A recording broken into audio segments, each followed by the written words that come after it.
বিসমিল্লাহির রহমানির রহিম। আজকের এই কৃষক সমাবেশের মহাসমাবেশে গোমনাথ ইউনিয়নের সম্মানিত সভাপতি, উপস্থিত সম্মানিত প্রধান অতিথি, কেন্দ্র থেকে আগত বাংলাদেশ জাতীয়তাবাদী কৃষক দলের সভাপতি হাসান জারিফ তুহিন ভাই, মঞ্চে উপস্থিত জেলা কৃষক দলের সম্মানিত সভাপতি, উপস্থিত উপজেলা বিএনপির সভাপতি, সাধারণ সম্পাদক, গোমনাথ ইউনিয়নের সভাপতি, সাধারণ সম্পাদক সহ সকল নেতৃবৃন্দ এবং সামনে উপবিষ্ট বিভিন্ন নেতৃবৃন্দ ও গোমনাথ ইউনিয়নের ভাই বোনেরা, আসসালামু আলাইকুম ওয়া রাহমাতুল্লাহ। তোমরা কেমন আছেন ভাই? মুখ দেখা যাচ্ছে? মন এঠে বাজে একলা কয়টা জানেন? হ্যাঁ, সকাল 6টা 6:30। তোমরা এত সকালে কি করেন? তোমার এটা সন্ধ্যা? মাশাআল্লাহ। আপনাদেরকে সম্মানিত প্রধান অতিথি এবং নেতৃবৃন্দ যারা এখানে উপস্থিত হয়েছেন এবং আমার গোমনাথীবাসী, কাছাকাছি ইউনিয়নের ডোমার ইউনিয়ন ডিমলা থেকে আগত নেতৃবৃন্দ সকলকে আবারও শুভেচ্ছা জানিয়ে আমি শুরু করছি। মহান মুক্তিযুদ্ধের মূল মন্ত্র ছিল সাম্য, মানবিক মর্যাদা ও সামাজিক সুবিচার। ধর্ম, বর্ণ কিংবা ভৌগোলিক আদর্শিক অবস্থান নির্বিশেষে প্রত্যেক নাগরিক যেন তার ধর্মীয়, রাজনৈতিক, সাংস্কৃতিক ও সামাজিক অধিকার বিনা বাধায় উপভোগ করতে পারে, এই লক্ষ্যেই লাখো প্রাণের বিনিময়ে আমাদের মুক্তিযোদ্ধারা ঝাঁপিয়ে পড়েছিলেন যুদ্ধে।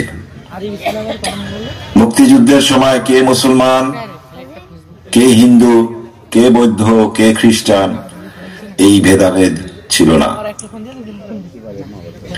তাই স্বাধীন বাংলাদেশেও আমরা আবার আপনাদের বলতে চাই, এই 2024-এর নব্য স্বাধীনতার পরেও আমরা প্রত্যেকটা মানুষ এক একজন বাংলাদেশী হিসেবে পরিচিত হতে চাই।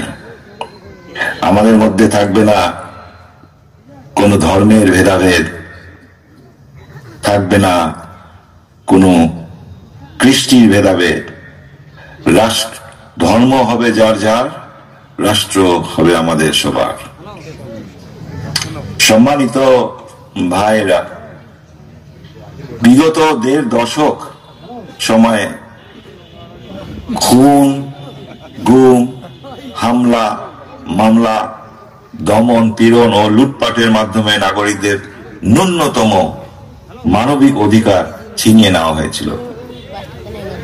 দেশীয় ও আন্তর্জাতিক সংস্থার তথ্য অনুযায়ী শুধু 2009 সাল থেকে 2024 সাল পর্যন্ত, 2024 সালের 5ই অগস্ট পর্যন্ত প্রায় 4000 মানুষকে বিচার বহির্ভূত আইন শৃঙ্খলা বাহিনীর মাধ্যমে হত্যা করা হয়েছে। 4000 মানুষকে আইন শৃঙ্খলা বাহিনীর মাধ্যমে হত্যা করা হয়েছে। 700-র বেশি নেতা কর্মী, সাধারণ মানুষ গুম হয়েছে। 60 লক্ষাধিক মামলায় মানুষ জর্জরিত। আমাদের কথা বলার স্বাধীনতা ছিল না। গায়েবী মামলা, হামলা, এটাই ছিল নিত্যদিনের সঙ্গী। কিন্তু এই নিকৃষ্টতম সময়ে আমরা দুর্ভাগ্য আমাদের যে আমরা ন্যায় বিচারের ধারা তো ছিলই না, কিন্তু বিচারকরা ছিল দর্শকের ভূমিকায় অথবা কারু অঙ্গুলি নির্দেশে বিচার কার্য সম্পাদন করত। এত নিষ্ঠুর সেই বিচার ছিল বা এত নিষ্ঠুর সেই শাসন ছিল যে আমরা জানতে পারছি এখন যে ছোট্ট শিশুকে পর্যন্ত তারা রেহাই দেয় নাই। ছোট্ট শিশুকেও তারা মায়ের দুধ পান থেকে বিরত রেখেছে, এই গুম করে নিয়ে যায় অত্যাচারের মাধ্যমে। কত নিপীড়িত ছিল আমাদের দেশের জনগণ, কত অত্যাচারিত ছিল আমাদের দেশের জনগণ। আমরা সকলেই, আপনারা বিএনপির নেতৃবৃন্দ আরো ভালোভাবে সেটা জানেন। বিএনপির যারা নেতৃবৃন্দ এখানে আছেন তারা অনেক বেশি কৃতজ্ঞতা আমরা প্রকাশ করতে চাই আপনাদের প্রতি। 16 বছর আপনারা যে নিপীড়নের ভিতরে, যে অত্যাচারের ভিতর, হামলা মামলা, অর্থনৈতিকভাবে, সামাজিকভাবে যে কোনো প্রকার আপনাদেরকে যেভাবে হেয় প্রতিপন্ন করা হয়েছে, এটা ইতিহাসে বিরল। সেজন্য আপনারা বিএনপি পরিবারের মানুষ যারা অতীতে ছিলেন, দলকে আঁকড়ে ধরেছিলেন, এখনো আছেন, আপনাদেরকে আমরা জানাই স্যালুট, আপনাদেরকে জানাই আমরা ধন্যবাদ, আপনাদেরকে জানাই আমরা কৃতজ্ঞতা। বিএনপির পক্ষ থেকে বিএনপির নেতৃবৃন্দ, বিশেষ করে আমাদের গোমনাথী ইউনিয়নের মানুষ, ডোমার উপজেলা, ডিমলা উপজেলা, নীলফামারীর মানুষ যারা নিপীড়িত হয়েছেন, আল্লাহ আমাদের সকলের উপরে রহম করুন। সম্মানিত এলাকাবাসী, আজকের কৃষক সমাবেশে আপনারা এই কৃষক সমাবেশকে সাফল্যমণ্ডিত করেছেন জন্য আপনাদের আবারও ধন্যবাদ জানাই। তবে আমি রাজনৈতিক দলগুলো সম্বন্ধে কিছু তথ্য আপনারা জানলেও আরেকবার স্মরণ করিয়ে দিতে চাই। আমরা যদি আওয়ামী লীগের কথা বিবেচনা করি, এই আওয়ামী লীগ সরকার বা এই আওয়ামী লীগ দল, আমাদের ইতিহাস থেকে আমাদের জানার দরকার যে আওয়ামী লীগ একটা পালিত দল বা পালানোর একটা দল। কেমন করে পালানোর দল? 1971 সালে মুক্তিযুদ্ধের সময়, আপনারা যারা মুরব্বী আছেন বা যারা ইতিহাস দেখেছেন, আপনারা ইতিহাস থেকে জানেন যে সেই মুক্তিযুদ্ধের সেই মাহেন্দ্র ক্ষণে আপনারা কোনো আওয়ামী লীগের নেতৃবৃন্দকে দেখেছিলেন না? আমরা শুনেছি। সেই 26শে জানুয়ারির সকালে বা সেই 25শে জানুয়ারির রাতে, কালো রাতে, আমরা কোনো আওয়ামী লীগের নেতৃবৃন্দকে দেখতে পাইনি। কিন্তু সেই সময় আবির্ভূত হয়েছিলেন কে? 26শে মার্চে ভোর 7:45 কালুরঘাট বেতার কেন্দ্র থেকে আবির্ভূত হয়েছিলেন শহীদ রাষ্ট্রপতি জিয়াউর রহমান। আমি মেজর জিয়া বলছি, এবং স্বাধীনতার ঘোষণা করেন এই বিএনপির প্রতিষ্ঠাতা শহীদ রাষ্ট্রপতি জিয়াউর রহমান। কোথাও ছিল না আওয়ামী লীগের কোন নেতৃবৃন্দ। আওয়ামী লীগ গঠন করেছিল মুজিব বাহিনী, কিন্তু কোথায় সেটা? তারা মুজিব বাহিনী গঠন করেছিল এই বর্ডারের ওই পাশে, যে কলকাতা। কোথায় ছিল সেই দিন এই বাঘা বাঘা আওয়ামী লীগের নেতৃবৃন্দ? একজনকেও আমরা পাইনি। তারা সেই সময় শেখ মুজিবুর রহমান সহ ওনারা চলে যায় দেশ ছেড়ে, ওনারা চলে যায় পাকিস্তানিদের কাছে, আর বাকিরা চলে যায় ভারতে। তারা ওই 1971 সালে পালিয়েছিল। 2007 সালে আমরা যদি আসি, আপনারা জানেন যখন 111 সরকার আসে, তখন এদেশ থেকে তারা চেয়েছিল 2 নেত্রীকে এদেশ থেকে বিতাড়িত করতে। যে সময় আমিও বিতাড়িত হয়েছি, আমরা এই অত্যাচারের ভয়ে আমরা দেশ ছেড়ে দেশ ছাড়তে বাধ্য হই। সেই 2007 সালে আপনাদের মনে আছে, শেখ হাসিনা কিন্তু দেশে থাকে নাই, উনি এদেশ থেকে চলে গিয়েছিলেন আমেরিকায়। ওইটা দ্বিতীয়বার তারা পালিয়েছিল। তারপরে আমরা দেখলাম আবার এই কিছুদিন আগে 2024 সালের এই গণ অভ্যুত্থানে এই 16 বছরের বিএনপি এবং বিরোধী দলের আন্দোলনের একেবারে শেষে এসে আমাদের সন্তান তুল্য ছাত্রদের অসীম সাহসের জন্য আজকে হাসিনা, আজকে ফ্যাসিস, আজকে মাফিয়ারা এ দেশ থেকে পলাতক। 3বার, 71-এ একবার, 2007-এ একবার, 2024-এ, 3বার আওয়ামী লীগ এদেশ থেকে পালিয়েছে। আওয়ামী লীগ একটা পালানোর দল, হাসিনা পলাতক। হাসিনায় পিতাও পালিয়েছিল এ দেশ ছেড়ে, হাসিনা 2বার পালিয়েছে দেশ থেকে। ইনশাআল্লাহ ভবিষ্যতে এদেশে আর ওই ফ্যাসিস্টদের জায়গা হবে না। আরো জানেন যে এই আওয়ামী লীগ 1975 সালে 25শে জানুয়ারি শেখ মুজিবুর রহমান সাহেবের মাধ্যমে এই আওয়ামী লীগের কবর রচিত হয়েছিল। বাকশাল রচনার মাধ্যমে, 4র্থ সংশোধনীর মাধ্যমে এদেশে আওয়ামী লীগের কবর রচিত হয়েছিল। কে সেই কবর রচনা করেছিল? আওয়ামী লীগেরই নেতা শেখ মুজিবুর রহমান সাহেব সংসদে। Awami League was dead. আওয়ামী লীগ মারা যায় 1975 সালের জানুয়ারির 25 তারিখে। কিন্তু সেই আওয়ামী লীগকে আবার পুনর্জন্ম দেয় কে? সেই আওয়ামী লীগ তখন বাকশাল হয়ে যায়। সেই আওয়ামী লীগকে এই রাষ্ট্রপতি আমাদের শহীদ জিয়াউর রহমান সাহেব 1979 সালে এই দেশে প্রথমবারের মতো বহুদলীয় গণতন্ত্র চালু করেন। এবং শহীদ রাষ্ট্রপতি জিয়াউর রহমানের মাধ্যমে শুধু আওয়ামী লীগ না, আওয়ামী লীগ, জামাত ইসলামী সহ সকল রাজনৈতিক দল, সকল মানুষ এদেশে মত প্রকাশের স্বাধীনতা পান। সুতরাং শহীদ জিয়াউর রহমানের যদি জন্ম না হইতো, অথবা শহীদ জিয়াউর রহমানের জন্ম হয়েছে বিধায় 1971 সালের সেই 26শে মার্চের উষা লগ্নে আমরা স্বাধীনতার ঘোষণা শুনেছি। শহীদ জিয়াউর রহমানের জন্ম হয়েছে বিধায় এদেশের মানুষ 1975 সালের 7ই নভেম্বর এই 24-এর বিপ্লবের মতো এক সিপাহী বিপ্লবের মাধ্যমে দেখেছে সেই জিয়াউর রহমানকে মেজর জেনারেল জিয়াউর রহমান হিসেবে। এ দেশকে বহিঃশত্রুর আক্রমণ থেকে রক্ষা করতে সাংবিধানিক বাধ্যবাধকতা রক্ষা করার জন্য উনি আবার এদেশের সিপাহী জনতার মাধ্যমে এদেশের ক্ষমতায় চলে আসেন।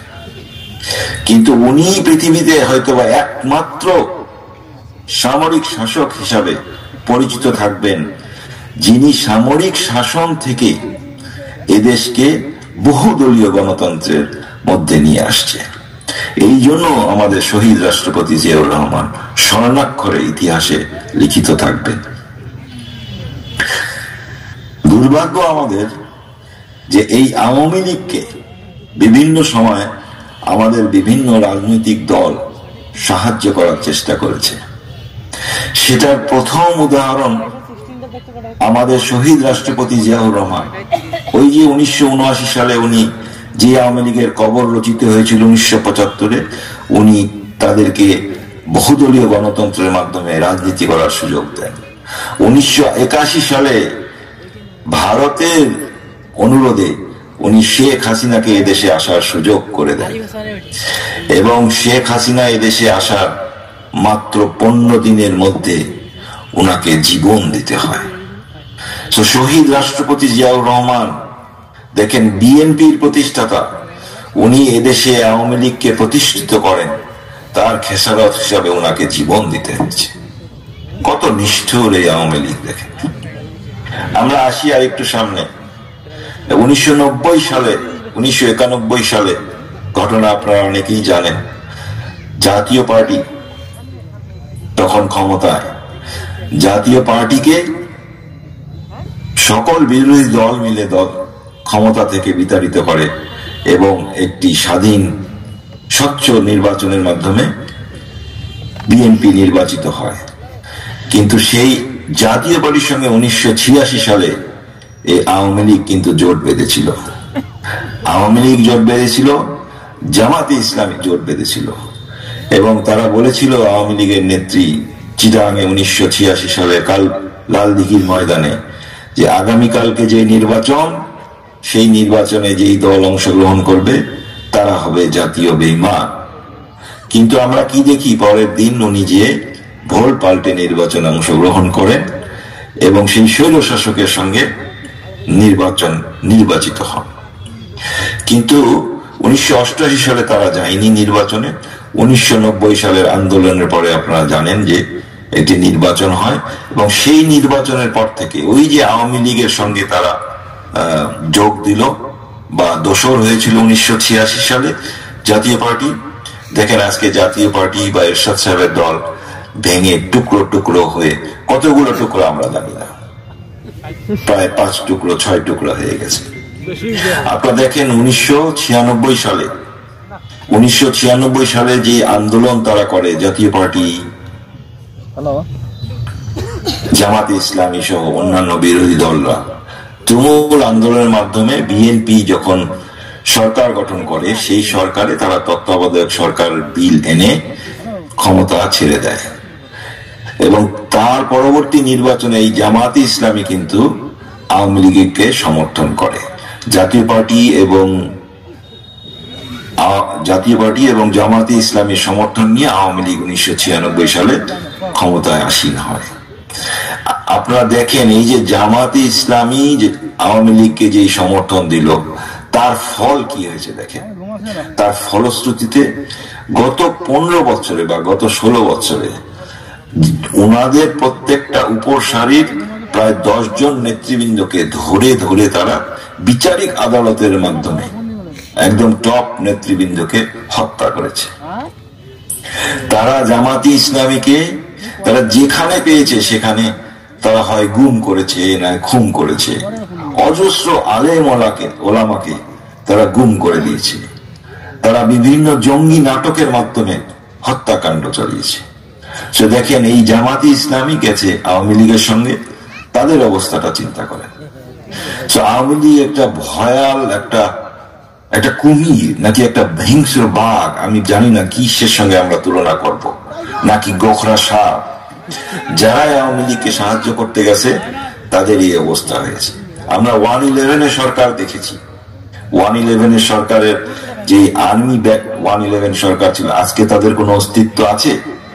সেই মইনি আহমেদ এন্ড ফখরুদ্দিন গম, আজকে তারা সকলে দেশ থেকে বিচারিত। তারা আওয়ামী লীগকে প্রতিষ্ঠিত করার জন্য 2009 সালে একটা কল্পিত নির্বাচন, একটা ফার্স নির্বাচনের মাধ্যমে আওয়ামী লীগকে ক্ষমতায় নিয়ে আসে। আজকে তারা সকলে দেশ থেকে বিতাড়িত। সুতরাং আমাদের 54 বছর লেগেছে আওয়ামী লীগকে বুঝতে। এদেশের আপামর জনসাধারণ বুঝেছে আমাদের এত অত্যাচারের পরে। কিন্তু আজকে দেখেন এই আমাদের শিশুসুলভ, আমাদের শিশুদের মাধ্যমে, আমাদের বাচ্চাদের মাধ্যমে আল্লাহর রহমত বর্ষিত হয়েছে বিধায় আজকে দেশের থেকে আওয়ামী লীগ সম্পূর্ণভাবে, আমি মনে করি হয়তোবা প্রায় চিরতরে বিতাড়িত হয়েছে। আওয়ামী লীগকে আজকে অনেকে উস্কানি দিতে চায়, তাদেরকে সাহায্য করতে চায়। আপনাদের উদ্দেশ্যে বললাম, একটা বিশেষ দল, আমরা দেখি কিছুদিন আগে পত্রিকায় দেখলাম যে একটা বিশেষ ইসলামিক দল কুমিল্লার তিতাসে কোন এক আওয়ামী লীগের নেতা ছিলেন, কোন একটা ওয়ার্ডে সভাপতি ছিলেন, কিন্তু এই পট পরিবর্তনের পরে দেখা যায় উনি সেই ইসলামিক দলের আজকে ইউনিয়নের ওয়ার্ডের সভাপতি হয়ে গেছে। সেই মন্দে। এবং আপনাদেরকেও বলি, যারা তাদেরকে আশ্রয় দিতে চান তাদের নেতা কর্মীদেরকে, আপনারাও ভেবে চিন্তে কাজ করুন, দেশের জন্য চিন্তা করে, অতীতের কথা চিন্তা করে কাজ করুন। আমি আপনাদেরকে জামাত ইসলাম সম্বন্ধে কিছু তথ্য দিতে চাই।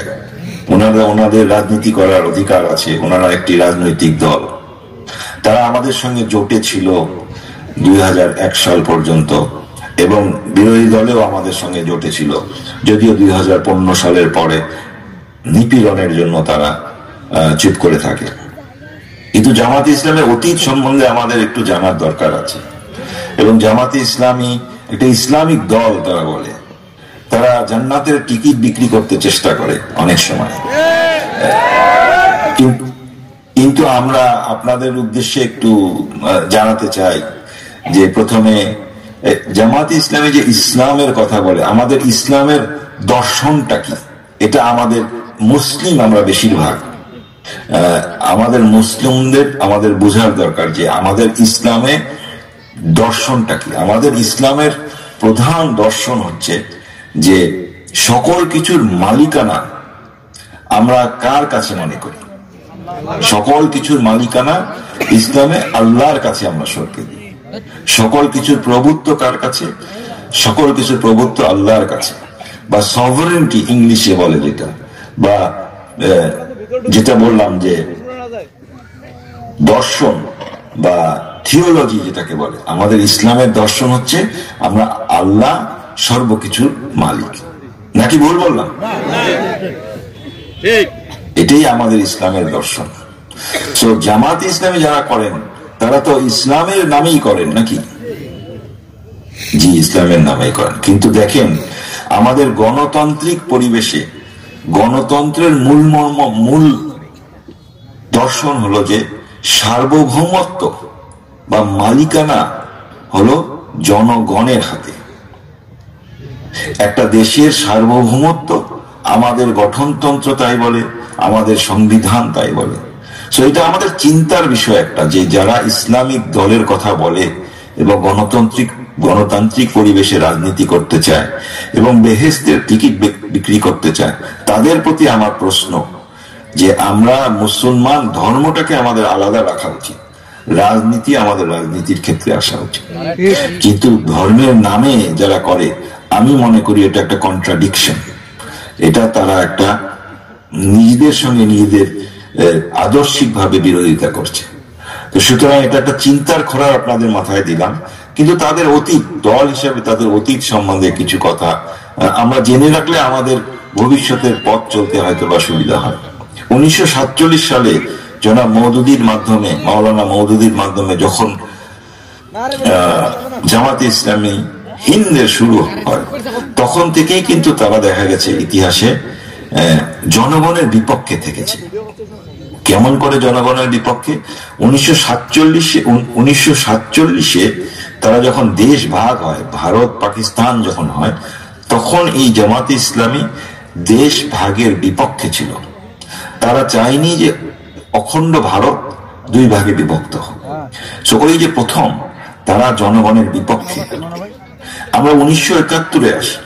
1971-এর কথা আমরা সকলেই জানি যে জামাতে ইসলামী দল হিসেবে তারা এদেশের স্বাধীনতার বিপক্ষে ছিল। তখনও তারা এই দেশের জনগণের বিপক্ষে গেল।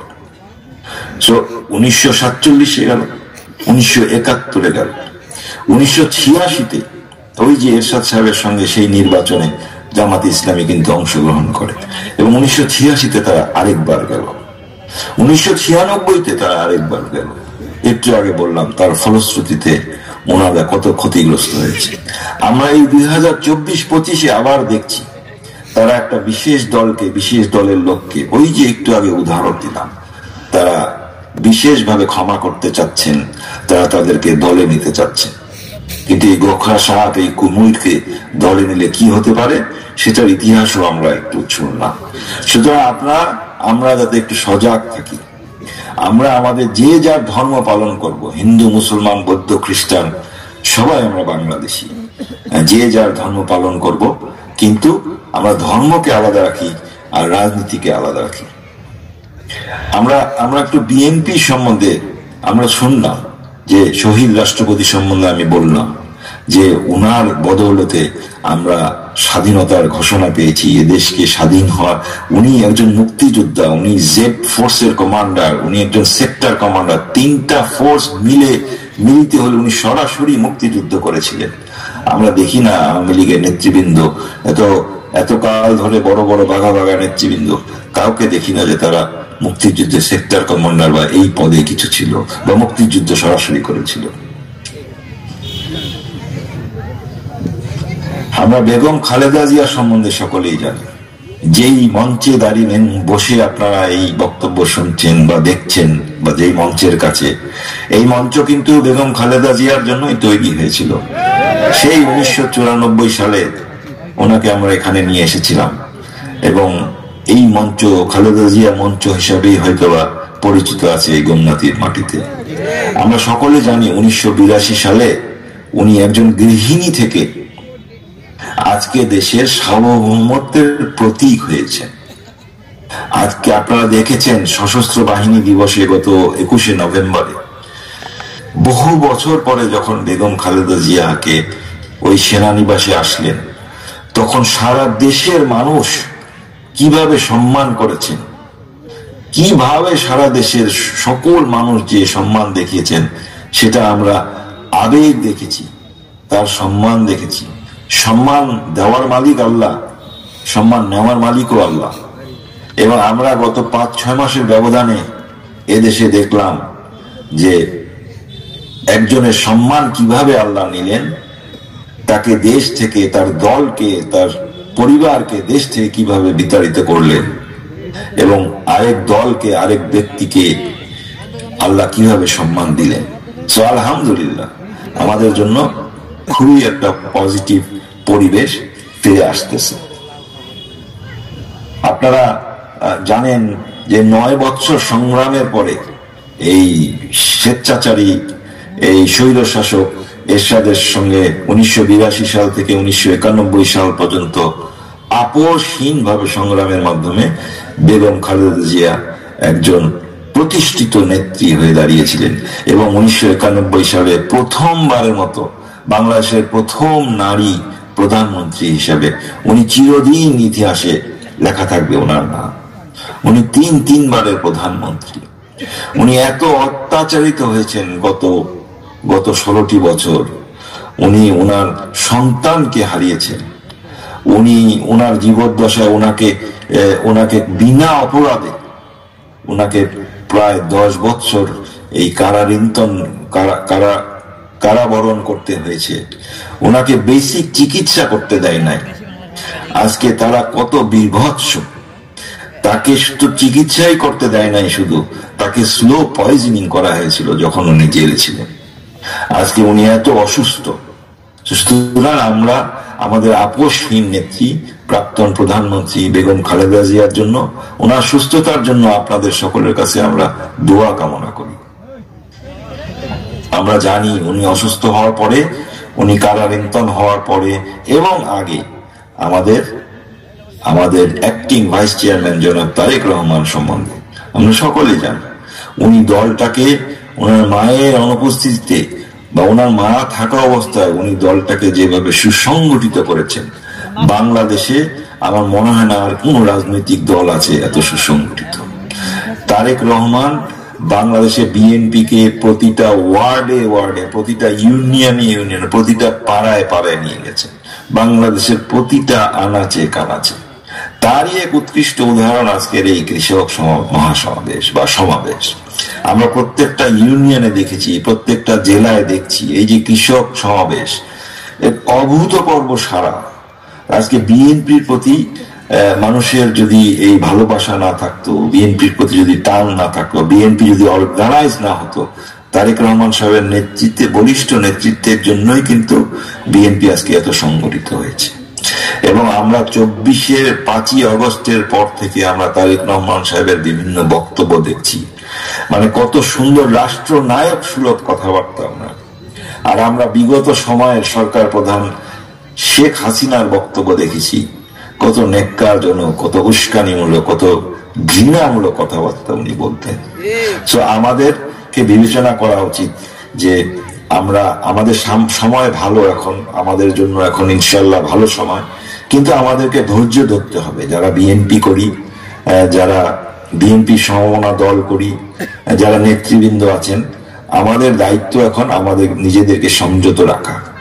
আমাদের অহংকারে থাকা যাবে না, আমাদের মাথা মোটা করা যাবে না, আমাদেরকে মানুষের ভালোবাসা আদায় করে কাছে টানতে হবে। মনে রাখবেন, বিএনপি কিন্তু এখন সরকারে নেই। আমরা না সরকারে, না বিরোধী দলে, না মাঝখানে, আমরা কোথায়? এটা একটা আজীব অবস্থা। আমরা সরকারকে সহায়তা করতে চাই সর্বপ্রকার ভাবে। আমরা চাই যে যত দ্রুত সম্ভব একটা নির্বাচনের মাধ্যমে সরকার গণতান্ত্রিক পরিবেশে দেশকে ফিরিয়ে আনুক, কিন্তু বিভিন্ন ধরনের চক্রান্ত চলছে।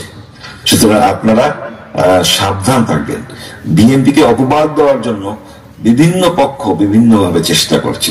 কেউ সাইবার ওয়ার করছে, কেউ মাঠে ময়দানি করছে, কেউ মিডিয়ার মাধ্যমে করছে। সুতরাং আপনাদেরকে বিশেষ করে সংযত থাকতে হবে। বিশেষ করে বিচার আচারে আমাদের রাজনৈতিক নেতৃবৃন্দ যাবেন না। আপনারা উদ্ধত্তপূর্ণ ব্যবহার করবেন না, মানুষের ক্ষতি করার চেষ্টা করবেন না। ইনশাল্লাহ দল ক্ষমতায় আসলে, দলকে যদি আল্লাহ দেশ পরিচালনার সুযোগ দেন, তাহলে আমরা এলাকার জন্য, দেশের মানুষের জন্য বহু কিছু করতে চাই। জনাব তারেক রহমান সাহেব নিজেকে একজন দূরদর্শী মানুষ হিসেবে, দূরদর্শী নেতা হিসেবে প্রতিষ্ঠিত করেছেন এবং ইনশাল্লাহ শহীদ জিয়াউর রহমান এবং খালেদা জিয়ার যোগ্য উত্তরসূরি হিসেবে উনি এদেশে দেশ পরিচালনার সুযোগ পাবেন বলে আমরা আশা করি। তো পরিশেষে আপনাদের সকলকে আবারও আন্তরিকভাবে ধন্যবাদ জানিয়ে, বিশেষ করে প্রধান অতিথি এখনো আছেন নাকি? প্রধান অতিথি তো প্লেন ধরতে হবে, ঢাকা যাবেন। প্রধান অতিথি এবং যত অতিথিবৃন্দ এসেছেন গোমনাতিতে, আশা করি গোমনাতির এলাকাবাসী আপনাদের কিছুটা আপ্যায়ন করছেন নাকি ভাই? শোনা পান না? আচ্ছা, তা আপনারা ভালো থাকেন, আপনারা সুস্থ থাকেন। ইনশাল্লাহ খুবই শিগগির আমি দেশে আসার চেষ্টা করছি। আপনাদের সঙ্গে সশরীরে দেখা হবে। আল্লাহ আমাকে যত শীঘ্র সম্ভব নিয়ে আসুক এবং আপনাদের মাঝে যাতে থাকতে পারি, আর কোনোদিন যাতে দেশ ছেড়ে না যেতে হয়, সেই তৌফিক আল্লাহ আমাদেরকে দিক। আল্লাহ হাফেজ। বাংলাদেশ জিন্দাবাদ। বাংলাদেশ জাতীয়তাবাদী দল জিন্দাবাদ।